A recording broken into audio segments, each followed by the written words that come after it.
A'udzubillahi minasyaitonirrajim. Bismillahirrahmanirrahim.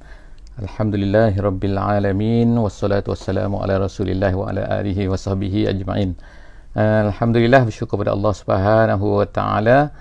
Pagi ini kita dapat bersama-sama sekali lagi insya-Allah dalam sesi tadabbur harian insya-Allah. Hari ini kita akan bersama-sama di muka surat yang ke-106 insya-Allah, iaitu muka surat yang terakhir daripada surah An-Nisa, dan kita akan mula masuk insya-Allah pada muka surat ini di dalam surah Al-Maidah insya-Allah, iaitu daripada surah An-Nisa. Surah An-Nisa hari ini satu ayat saja, iaitu ayat 176, dan kemudian kita akan masuk kepada surah Al-Maidah, iaitu ayat 1 sehingga ayat yang ke-2. Jadi kita akan ada 3 ayat saja hari ini, iaitu 176 daripada surah An-Nisa dan juga surah Al-Maidah ayat 1 sehingga ayat yang ke-2 insya-Allah. A'udzubillahi minasyaitonirrajim. Bismillahirrahmanirrahim. Yastaftunaka qulillahu yuftikum fil kalalah. Alhamdulillah, setakat itu saja saya baca insya-Allah. Ayat ni agak panjang, iaitu lebih kurang 5 baris, 5 baris daripada mushaf dalam muka surat ini. Ayat ini dipanggil sebagai ayat Al-Kalalah, masyhur sebagai ayat Al-Kalalah. Ayat terakhir daripada surah An-Nisa. Apa dia kalalah ni sebenarnya? Ayat ini dikatakan oleh sebahagian besar daripada ulama merupakan ayat yang terakhir yang menceritakan tentang miras, iaitu ayat miras yang terakhir. Miras ni artinya ialah pembahagian pusaka, iaitu bila seorang mati, kemudian ada pusaka, ada harta yang ditinggalkan, maka harta itu akan dibahagi-bahagikan kepada waris-warisnya lah. Jadi tiba-tiba ada satu isu, iaitu tentang kalalah. Maknanya dia ini istimewa sikit daripada keadaan-keadaan yang disebutkan sebelum daripada ni. Sebelum daripada ni, di awal surah An-Nisa kita telah baca tentang cara pembahagian pusaka. Jadi dalam ayat ni Allah Subhanahu Wa Taala ceritakan satu keadaan yang spesial yang dinamakan sebagai Al-Kalalah. Jadi kita akan tengok kan, mereka bertanya kamu. Ayat ni dimulakan dengan yastaftunaka yastaftunaka qulillahu yuftikum fil kalalah. Yastaftunaka, mereka bertanya kamu, tapi dia tak sebut bertanya kamu tentang apa. Jadi Allah Subhanahu taala dalam tafsir dia kata yastaftunaka fil kalalah, mereka bertanya kamu tentang al-kalalah. Istifta' ni maknanya kita gunakan bahasa Melayunya fatwa kan. Fatwa maknanya fatwa, bertanya fatwa, gitu kan dalam bahasa Melayu. Yastaftuka, tapi asalnya yastaftu ni ialah bertanya. Biasanya tak mesti fatwa, tapi bertanya satu masalah kan. Tapi kita sekarang ni guna khusus lah kan, untuk fatwa ni adalah untuk mufti lah kan. Orang yang ditanya tu sebagai, kita namakan dia sebagai mufti. Jadi kita ada jawatan kan, mufti negeri dan sebagainya lah. Itulah nama yang digunakan sekarang lah kan. Jadi yastaftunaka fil kalalah. Itu dalam dari segi apa ni, penafsiran ulama. Jadi mereka bertanya kamu tentang kalalah, kul Allahu yuftikum fil kalalah. Beritahu, katakan kepada mereka, Allah Subhanahu Wa Taala yuftikum, Allah Taala telah memberitahu kamu, telah menjawab tentang kalalah ni. Apa dia? Jadi Allah Subhanahu Wa Taala kata, ini mru'un halaka laisa lahu waladun. Jadi apa dia kalalah ni? Jadi Allah Taala beritahu, iaitu ini mru'un, jika sekiranya salah seorang daripada kamu, maknanya siapa-siapalah kan, sesiapa, halaka ni dari segi bahasa Arabnya kalau ikutnya binasa, tapi maksud sini ialah mati, mata. Jadi sesiapa seorang yang mati, kemudian laisa lahu waladun, dan tidak ada bagi dia anak. Dan dalam tafsiran je kata juga tidak ada anak dan juga tidak ada ayah. Maknanya bawah tak ada, atas pun tak ada. Waladun bawah, walidun pun tak ada. Ayah tak ada, anak tak ada. Gitu. Jadi tinggal tengah-tengah macam tu. Kemudian walahu ukhtun, dan kemudian dia ada ukhtun. Ukhtun artinya ialah adik-beradik, adik-beradik perempuan. Jadi adik-beradik perempuan ini, adik-beradik yang bagaimana? Ulama-ulama jelaskan lagi dalam hadis disebutkan lagi, iaitu maksud ukhtun sini ukhtun min abawaini ataupun min abin. Maksud dia ialah adik-beradik perempuan, seorang adik-beradik perempuan, dan adik perempuan inilah seayah seibu dengan orang yang mati tadi itu, si mati tadi itu, ataupun seayah. adik-beradik perempuan seayah. Kalau adik-beradik perempuan seemak, dia lain, hukum dia lain pula.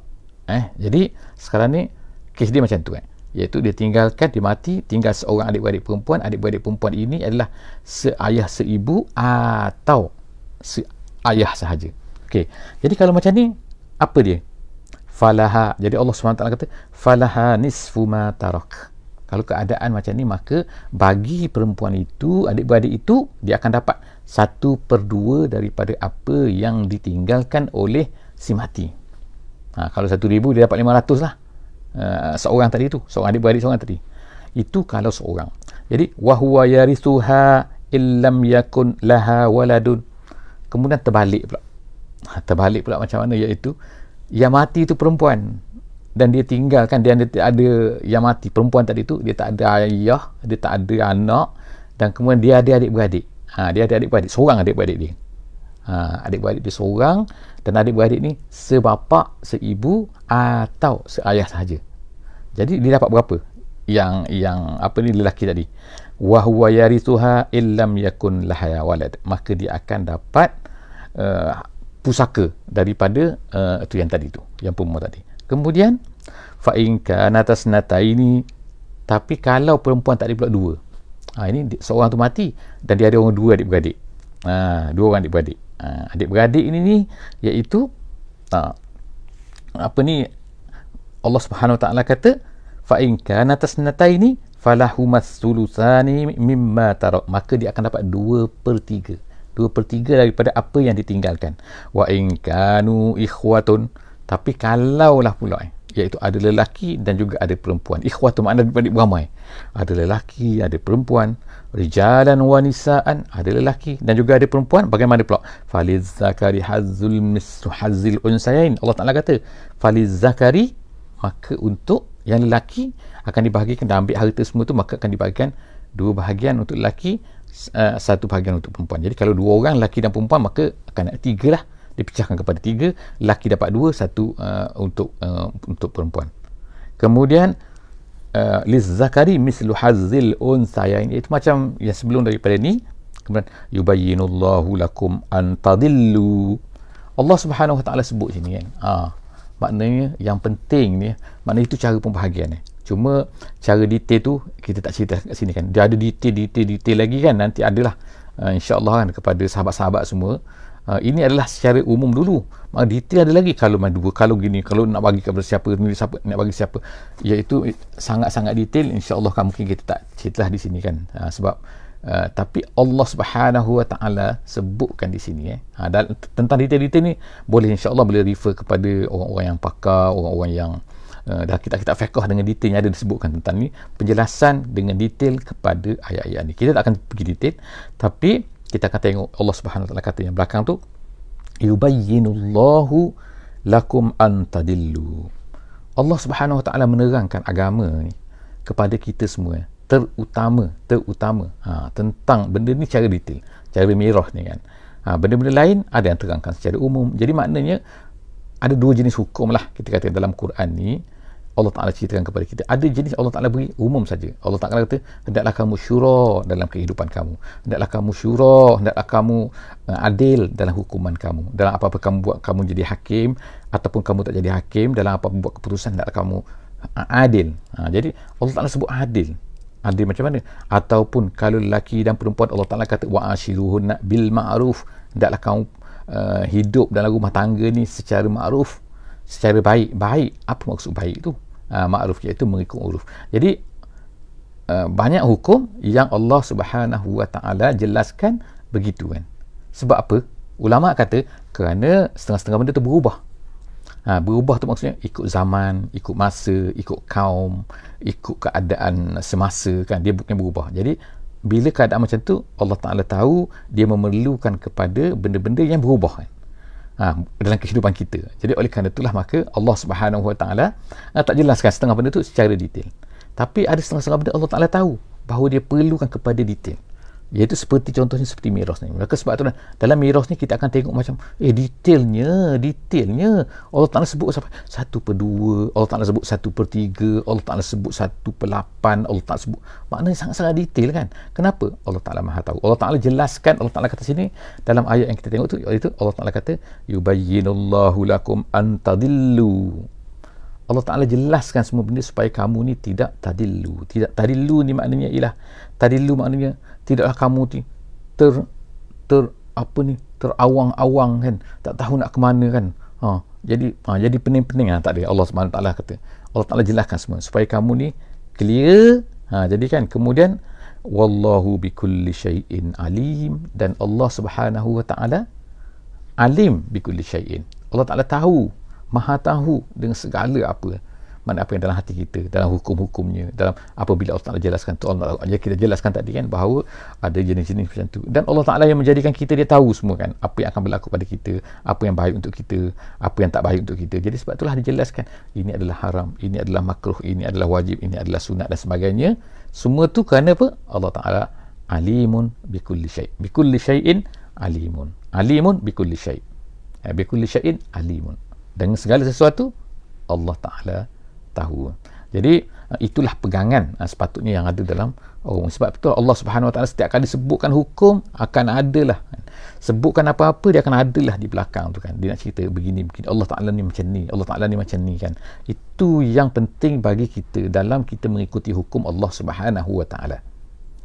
Bukan hanya kita tahu hukum sahaja, tapi kita, Allah Ta'ala iringkan, Allah Ta'ala sebutkan, Allah Ta'ala tazyilkan, sebagaimana kita sebut dulu, iaitu datangkan di belakang tu dengan kehebatan Allah Subhanahu Wa Ta'ala. Apa yang sepatutnya kita yakini, apa yang sepatutnya kita fahami, apa yang sepatutnya kita pegangi dalam hidup kita. Alhamdulillah, sadaqallahul azim. Kita habis surah An-Nisa, 5 baris daripada muka surat ini, muka surat 106. InsyaAllah kita akan masuk kepada satu surah baru.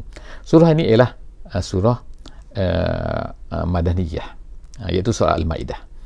Kalau sebelum daripada ni, kita An-Nisa juga adalah Ma'idah, adalah surah An-Nisa juga surah adalah Madaniyah, maka Al-Ma'idah juga adalah surah Madaniyah, iaitu surah yang diturunkan di Madinah. Jadi dia akan ceritakan banyak hukum, sebagaimanalah juga tentang apa ni surah An-Nisa ni. Maka surah Ma'idah ni dia adalah mempunyai satu tema yang kita ceritalah, insya-Allah akan datang sedikit-sedikit kan. Apakah maksud Al-Ma'idah? Artinya ialah hidangan. Hidangan apa? Iaitu sempena dengan satu ayat yang disebutkan, oleh Allah Subhanahu Wa Ta'ala menceritakan permintaan daripada pengikut-pengikut Nabi Isa alaihissalam yang meminta bukti daripada Allah Subhanahu Wa Ta'ala. Lalu Allah Subhanahu Wa Ta'ala turunkan daripada langit hidangan minas sama', hidangan makanan, hidangan.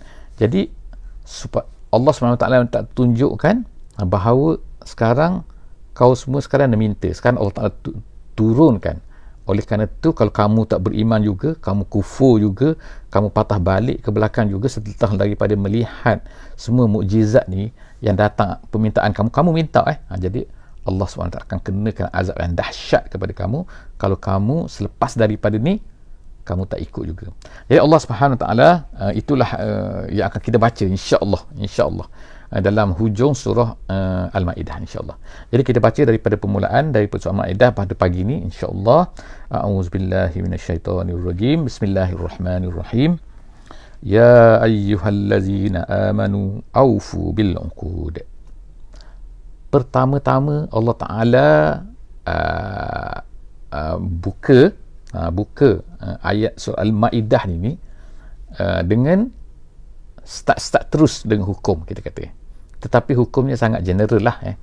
Jadi apa? Allah Subhanahu Wa Ta'ala kata, wahai orang yang beriman. Maknanya ayat ini terus ditujukan kepada orang yang beriman. Bukan manusia dah, bukan ya ayyuhan nas, tapi ya ayyuhallazina amanu, wahai orang beriman. Artinya orang yang dah beriman dah, orang di Mekah dah kamu dah beriman dah. Sekarang ni, ini dia hukum-hukum perkara-perkara yang sepatutnya kamu ikuti, kamu patuhi. Iaitu apa? Hendaklah kamu aufu bil uqud, menunaikan. Aufu, tunaikan. Al-uqud tu janji. Janji apa? Dia boleh jadi akad, kontrak, iaitu dalam muamalat kita sesama manusia.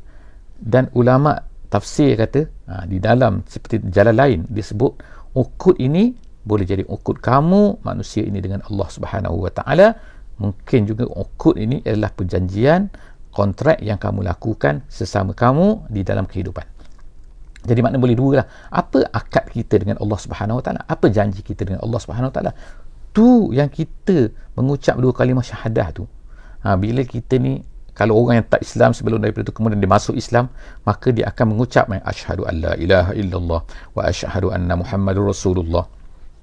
Tu mengucap yang kita panggil mengucap dua kalimah syahadah. Mengucap tu adalah merupakan janji tu. Jadi kita ni setiap hari, setiap waktu kita sembahyang 17 rakaat ni, hujung 5 kali satu hari tu kita akan ada tahiyat. Tak kira lah tahiyat awal, tahiyat akhir pun, tapi yang wajib tu tahiyat akhir. Tahiyat akhir tu kita akan baca asyhadu an la ilaha illallah wa asyhadu anna Muhammadar Rasulullah.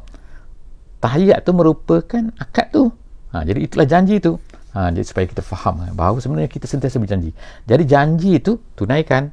Yang kamu tak tunaikan, itu maksud dia. Itu janji kita dengan Allah Subhanahu Wa Taala. Janji yang kedua ialah janji sesama manusia. Jadi dengan Allah Subhanahu Wa Taala, dengan manusia pun kita ada janji yang dinamakan sebagai kontrak. Jadi mestilah kita aufu, tunaikan. Jangan tak tunaikan. Allah Taala kata itu nombor satu. Jadi kita tengok ayat ni, walaupun dia ni panjang, makna dia bukan satu perkara saja, tapi banyak Allah Taala sebut kan. Hukum ini, maknanya kan, walaupun satu ayat tengok lagi. Itu nombor satu, tunaikan janji secara umumnya. Kemudian yang kedua, uhillat lakum bahimatul an'am illa ma yutla alaikum. Allah SWT sebut seterusnya ialah tentang makanan. Apa dia makan? Allah Ta'ala kata dihalalkan untuk kamu. Allah Ta'ala kata dihalalkan untuk kamu binatang-binatang, bahimatul an'am. An'am maknanya ialah binatang yang berkaki empat lah, kan? Ternakan, binatang ternakan. Untanya, lembunya, kambingnya. Tak sebut ayam sini. Ayam tu ada tu lain. Ayat lain. Tapi ayat ini secara umum Allah Ta'ala kata, sebab zaman dulu, zaman Mekah dulu kan, mana ada zaman Mekah, zaman Madinah, tanah orang Arab tak banyak ayam. Tak banyak ayam. Yang biasanya ialah kambing, yang biasanya ialah lembu, yang biasanya unta dengan kambing lah biasa kan. Jadi Allah Ta'ala kata dihalalkan untuk kamu. Kecuali apa yang? Kecuali illa ma yutla alaikum. Kecuali apa yang dibacakan ke atas kamu. Maksudnya yang dibacakan ke atas kamu, kecuali apa-apa yang diharamkan, yang telah dijelaskan hukumannya ke atas kamu, iaitu dalam ayat yang lain. Apa ayat yang lain tu? Iaitu Allah SWT sebut hurrimat alaikum al-maitatu, dan seterusnya. InsyaAllah yang akan kita baca selepas daripada ni. Diharamkan ke atas kamu bangkai dan seterusnya. Itu yang dibacakan ke atas kamu. Jadi maknanya selain daripada apa yang diharamkan, maka binatang-binatang ternak tadi dihalalkan untuk kamu. Dalam masalah ni ada banyaklah perbincangan ulama pula kan, tentang binatang apa yang boleh, binatang yang tak boleh. Jadi kita dalam mazhab Syafi'i ini, binatang ternak tu boleh, ayam itik tu boleh, binatang-binatang jenis-jenis lah. Itu pendetailan tu kita tak sebut di sini kan. Tapi secara umum tengok Allah Ta'ala sebutkan tentang makanan dan juga binatang yang boleh, apa yang tak boleh. Kemudian ghaira muhillis saidi wa antum hurum, kecuali Allah Ta'ala kata muhillis saidi, kamu ini binatang-binatang perburuan tu ketika wa antum hurum, yang kamu lakukan perburuan, kamu lakukan semasa hurum tu maksudnya ialah kamu di dalam ihram. Jadi apa-apa yang kamu semasa dalam ihram, maka benda tu adalah diharamkan untuk kamu semasa kamu ihram. Okey. Kemudian maknanya katanya ihram semasa ihram tak boleh berburu. Seterusnya Allah Ta'ala kata lagi, innallaha yahkumu ma yurid. Allah Subhanahu Wa Ta'ala yahkumu ma yurid. Allah Ta'ala boleh jatuhkan hukuman atas apa saja yang dia nak. Maksudnya Allah Ta'ala boleh berikan hukum apa yang dia nak. Dia nak kata ni haram, ni halal, terpulang pada Allah Subhanahu Wa Ta'ala lah. Maksudnya manusia ni sepatutnya tak boleh iktirad. Iktirad ni maknanya melawan, maknanya menentang. Apalah manusia ni, siapalah awak ni nak menentang Allah Subhanahu Wa Ta'ala? Kamu kata kenapa Allah Ta'ala? Tengokkan manusia kan tak, dia nak makan juga. Cuba contohnya Allah Ta'ala haramkan babi, tapi dia nak juga makan babi tu. Padahal binatang atas dunia ni berlambak kan. Di Australia, di New Zealand tu berapa banyak kambing, biri-biri kan. Di New Zealand kambing tu lebih banyak lagi daripada manusia. 1,4, 1,7, 1,10, maknanya banyak. Daging tu melempah-lempah kalau ikut atas dunia ni kan. Ayam melempah-lempahkan, itiknya ada kan, telurnya, macam-macam. Tapi kenapa manusia pergi ambil juga, nak makan juga yang pelik-pelik kan. Makan macam-macam, makan bukan sekadar makan babi, makan pelik-pelik lagi kan. makan kera hidup-hidup lah, makan katak lah, makan macam-macam. Jadi ertinya sini kan, manusia ni itulah kan. Jadi Allah Subhanahu Wa Taala bila meletakkan hukuman dia tahu benda ni tak baik untuk manusia, benda ni baik untuk manusia kan. Sepatutnya cara sembelih ni macam ni baik, macam ni tak baik. Jadi Allah Taala yahkumu ma yurid. Allah Taala meletakkan hukum, dia tahu yurid apa yang dikehendakinya. Jadi sepatutnya manusia ni tak boleh campur tangan, patutnya tak boleh. Kalau benda yang didiamkan oleh Allah itu terpulang kan. Tapi ni benda yang manusia dah clear dah, Allah Taala kata tak boleh, tu dia nak juga. Ya ayyuhallazina amanu la tuhillu sya'airallah. Wahai orang-orang yang beriman, Allah Taala kata wahai orang yang beriman, la tuhillu, jangan kamu menghalalkan. Maknanya mengatakan halal apa dia? Sya'airallah. Kamu halal sya'airallah. Apa dia sya'air ni? Maknanya ialah daripada perkataan dia ni jamak, dari dia ni adalah plural, sehingga dia ialah syairah. Syairah ni artinya ialah ma'alim. Ma'alim tu ialah batu-batu tanda, benda-benda besar, tanda-tanda besar kan. Itu kan, kalau kita tengok, kalau kita kata oh ni tanda dia landmark, kalau itu tu tanda bumi landmark, tanda-tanda ni kalau sampai tempat ni gitu kan. Jadi apa dia yang dikatakan ma'alim fiddin ni? Ma'alim fiddin ni, sya'airallah ni, tanda-tanda Allah tu apa maksud dia? Yang dimaksudkan sini kata tafsir kata, jalan-jalan lain dia kata syair ma'aluddin itu dengan kamu ini berburu semasa kamu ni ihram. Maknanya kamu dalam ihram haji dan ataupun ihram umrah, tiba-tiba kamu pergi berburu. Perkara tersebut iaitu tidak berburu tu itu merupakan syiar Allah. Oleh kerana itu jangan kamu halalkan. Jangan kamu pergi kata boleh berburu. Jangan kamu halalkan. La tuhillu, Allah Ta'ala kata. Allah Ta'ala dah tetap dah macam tu. Tu nombor satu. Yang kedua, wala syahrul haram, dan janganlah pula kamu menghalalkan syahrul haram. Maksudnya apa kamu halalkan syahrul haram? Iaitu kamu mengharuskan berperang dalam bulan haram. Bulan haram ada 4 jadi kita dah sebut sebelum daripada ni dengan detailnya. Bulan haram, jadi tak boleh kamu kata boleh berperang dalam bulan haram, tak boleh. Kemudian tu wala syahrul haram walal hadiah, dan kemudian tu lepas tu kamu menghalalkan pula hadiah. Hadiah ni ialah binatang, binatang ternak yang dibawa oleh orang-orang ke Mekah kan, ke musim haji. Maka tak boleh kamu kata kamu nak halang dia. Maksudnya la ta'tarid, dalam tafsir kata jangan kamu halang orang-orang yang nak bawa binatang tu untuk pergi bawa kepada musim haji tu. Itu biasanya macam tu iaitu dia akan disembelih di sana kan, walal hadiah. Tapi orang sekarang tak adalah bawa binatang tu kan, nak pergi Mekah kan, naik kapal terbang bawa kambing, tak kan. Zaman dulu dia akan bawa kambing tu, dia bawa kambing tu sebab apa? Nak sembelih ni, nak sembelih pada hari raya korban dan sebagainya. Tu zaman dulu kan. Jadi walal hadiah walal qalaida. Qalaid ni adalah satu benda yang digantung pada binatang tu. Tu binatang kambing tu dia letakkan kalung-kalung dia untuk menandakan bahawa ini adalah akan disembelih semasa musim haji. Jadi jangan kamu halang dia. Allah Taala kata walal qalaida wala aminal baital haram, dan jangan kamu halang orang yang nak menuju ke Baitullahil Haram. Walaupun pada masa ayat ni turun iaitu walaupun orang tu kafir. Ini dikatakan adalah sebelum daripada turunnya ayat Bara'ah. Selepas daripada turunnya ayat Bara'ah. Bara'ah ni ayat surah Taubah surah Taubah yang tak benarkan semua tu. Maknanya sampai sekarang dah cukup dah, orang kafir tak dibenarkan lagi. Ayat itu menasahkan ayat ini, hukum ini, iaitu hukum yang larang ni. Maknanya selepas itu boleh larang manusia. Jadi Allah Subhanahu Wa Taala kata mereka datang kerana apa? Ya bataguna fadlam mir rabbihim wa ridwana. Mereka datang tu kerana mereka ni nak mencari kurniaan daripada Allah, iaitu bisnes lah. Ulama kata bisnes, untuk bisnes masa musim haji itu, maksudnya bisnes musim haji ni boleh. Kemudian mir rabbihim wa ridwana, dan mencari keredaan Allah Subhanahu Wa Taala. Maksudnya mereka datang untuk berniaga dan juga datang untuk bisnes, maka jangan kamu halang mereka ni. Wa iza halaltum fastadu, dan kemudian apabila kamu dah halal, maksudnya dah halal ni dah selesai daripada ihram, bolehlah kamu fastadu, pergilah kamu nak berburu. Bukanlah makna suruhan sini wajib, tak, tapi maksudnya ialah diharuskan kamu ni untuk pergi berburu selepas daripada kamu dah menunaikan haji, iaitu kamu dah tahallul.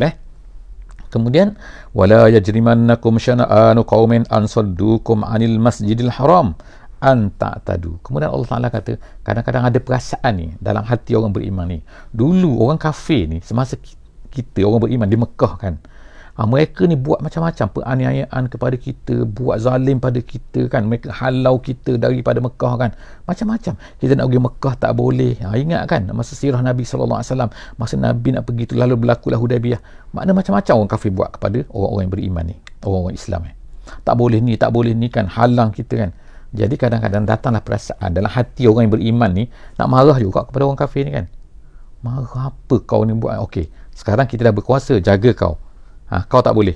Jadi Allah SWT kata sini, jangan kerana mereka ni menghalang kamu dulunya daripada Masjidil Haram tu kan, ansoddukum anil Masjidil Haram tu, dulu mereka ni larang kita daripada Masjidil Haram, maka sekarang kita pun nak buat, nak balas dendam lah konon-kononnya kan. Jadi Allah Ta'ala kata jangan. Allah Ta'ala kata wala yajrimannakum syana'an, jangan kerana kamu benci kepada seseorang tu, satu-satu kaum tu, menyebabkan kamu tidak adil. Hendaklah kamu adil. Jangan menyebabkan kamu ni anta tadu, kamu ni melanggar, melampaui batas. Jadi Allah Ta'ala kata wa ta'awanu, dalam perkara kebaikan ta'awun, wa ta'awanu 'alal birri wat taqwa, dalam perkara baik, dalam perkara takwa, tolong menolong. Jangan kamu benci pada seseorang tu menyebabkan kamu malah aku tolong dia. Sebab apa? Itu perasaan. Kita tak boleh ikut perasaan kita kena ikut hukum. Hukum, kalau Allah Ta'ala suruh kita macam tu, kita kena buat. Tak kira lah kamu suka ke tak suka ke. Tu cerita masalah lain. Jangan kamu ni ikut perasaan. Itu Allah Ta'ala kata kan. Jadi ini ayat ini nak menunjukkan kepada kita bahawa kita ni perasaan letak ke tepi. Memang setiap manusia ada perasaan. Tapi perasaan tu janganlah sampai kita ni menghalang kita daripada kita mengikut hukum Allah SWT, ataupun menyebabkan kita ni tak adil dalam buat satu penilaian satu benda. Jadi Allah Ta'ala kata sini anta'tadu wa ta'awanu 'alal birri wat taqwa, dalam perkara baik mestilah tolong menolong. Kemudian wala ta'awanu 'alal ismi wal udwan, jangan kamu bertolong menolong dalam ismi itu makna al-ma'asi, al-maksiat, dalam perkara dosa. Wal udwan artinya ialah melanggar perintah Allah Subhanahu Wa Ta'ala. Iaitu udwan, iaitu ta'addi hududallah, ulama tafsir kata. Jadi jangan dalam buat dosa, jangan melanggar perintah Allah, jangan kamu bertolong menolong dalam kes itu. Wala ta'awanu wattaqullah, akhirnya bertakwalah kamu kepada Allah Subhanahu Wa Ta'ala. Innallaha syadidul iqab, jaga-jaga Allah Subhanahu Wa Ta'ala itu sangat-sangat keras balasannya. Jadi setakat tu hari ini alhamdulillah kita masuk kepada surah Al-Ma'idah, insya-Allah ayat 106. insya-Allah jumpa lagi dalam ayat-ayat seterusnya daripada surah Al-Ma'idah pada muka surat 107 insya-Allah dalam sesi yang akan datang. Wallahu a'lam bissawab. Aqul qawli hadza wa astaghfirullahal azim li wa lakum wa billahi taufiq wal hidayah. Wassalamu alaikum warahmatullahi wabarakatuh. Bismillahirrahmanirrahim. Wal 'asri innal insana lafi khusr illa allazina amanu wa 'amilus solihat wa tawasaw bil haqqi wa tawasaw bis sabr.